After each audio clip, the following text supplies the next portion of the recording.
komputer berhenti.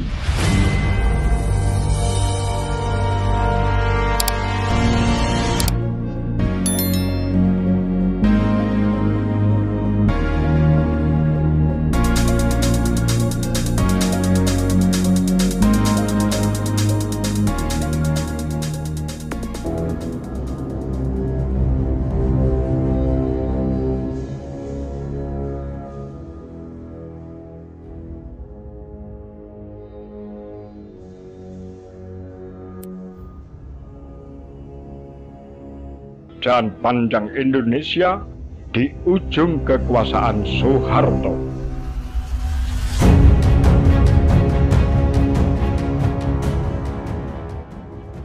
B.J. Habibie, Presiden ketiga Republik Indonesia, menghembuskan nafas terakhir di Rumah Sakit Pusat Angkatan Darat Gatot Subroto, Jakarta, pada sekitar pukul 18.05 waktu Indonesia Barat, Rabu 11 September 2019.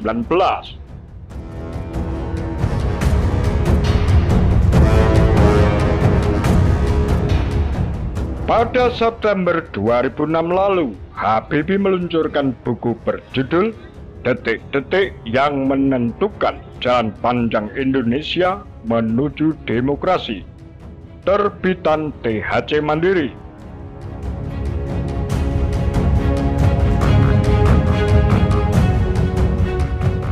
Dalam buku itu, diantaranya Habibie mengungkapkan kondisi menjelang Soeharto lengser dari kursi Presiden kedua RI dan peralihan kekuasaan kepada dirinya selaku Wakil Presiden Indonesia.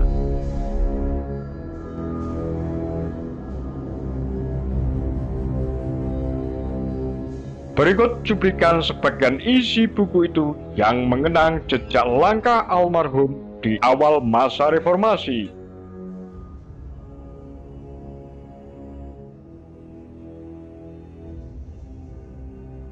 Sehari menjelang pengunduran diri Soeharto sebagai Presiden, 20 Mei 1998, Habibie tengah mempersiapkan materi untuk dilaporkan kepada Presiden. Sesuai rencana, laporan bakal disampaikan di rumah pribadi Soeharto, kawasan Jalan Cendana, Jakarta, pada pukul 19.30 waktu Indonesia Barat, 20 Mei 1998. Bahan masukan laporan yang diperoleh dari Sekretariat Koordinator Harian Keluarga Besar Golkar. Perlu disampaikan bahwa keluarga besar Golkar terdiri dari Golkar, ABRI, dan utusan daerah. Masing-masing diwakili oleh Ketua Golkar, Panglima ABRI atau Pangap, dan Menteri Dalam Negeri.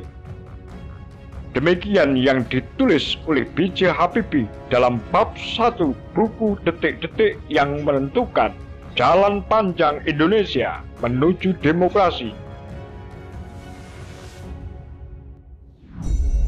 Posisi Koordinator Harian Keluarga Besar Golkar diberikan kepada Habibie 2 kali, yaitu periode 1993 dan 1998. Dalam mekanisme politik saat itu, peran Koordinator Harian Keluarga Besar Golkar amat menentukan.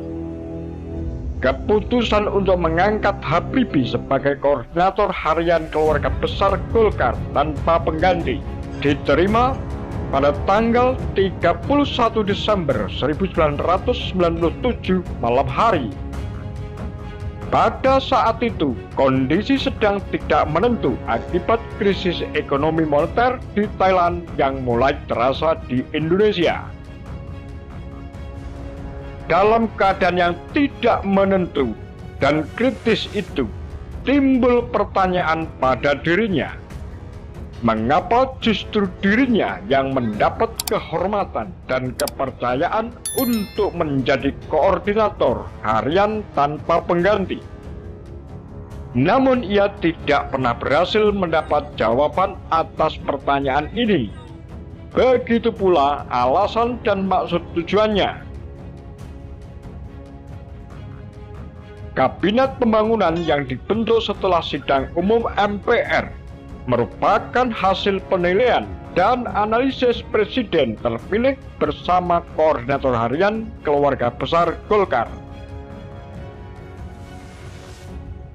Seperti yang dialami Habibie pada tahun 1993, bukan wakil presiden terpilih yang diajak presiden terpilih untuk bersama menyusun kabinet pembangunan, melainkan Koordinator Harian Keluarga Besar Golkar. Kunjungan yang dia lakukan ke kediaman Presiden Soeharto di Cendana adalah dalam posisi sebagai Koordinator Harian Keluarga Besar Golkar, bukan sebagai wakil presiden. Kunjungan itu bersifat rutin dan biasa dilaksanakan di tempat dan waktu yang sama.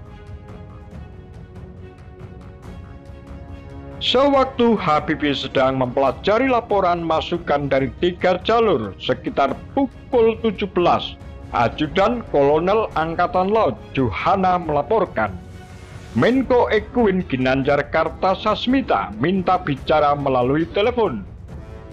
Dalam kesempatan itu, Ginanjar melaporkan Menko Ekuin bersama 13 menteri yang berada dalam koordinasi tidak bersedia lagi untuk duduk di dalam kabinet reformasi yang anggotanya sedang disusun. Tetapi, sebagai anggota Kabinet Pembangunan 7, mereka akan tetap melaksanakan tugas masing-masing sampai kabinet reformasi terbentuk.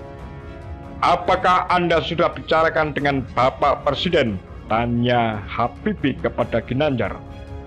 Belum, tetapi keputusan itu sudah ditandatangani bersama sebagai hasil rapat kami di Bappenas dan sudah dilaporkan secara tertulis kepada Bapak Presiden melalui tutut putri tertua Pak Harto.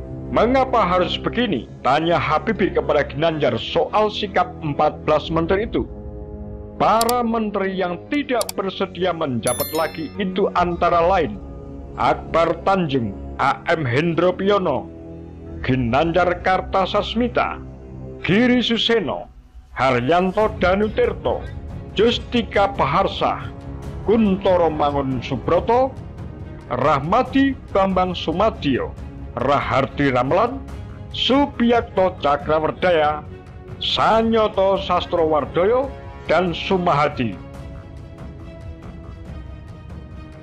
Setelah menerima laporan Ginanjar sekitar pukul 17.45, Ajudan melaporkan Menteri Keuangan Fuad Bawasir terus mendesak untuk melaporkan sesuatu yang penting. Apakah isu yang berkembang bahwa Pak Habibie bermaksud mengundurkan diri sebagai wakil presiden itu benar? Tanyanya. Isu tersebut tidak benar. Presiden yang sedang menghadapi permasalahan multikompleks tidak mungkin saya tinggalkan.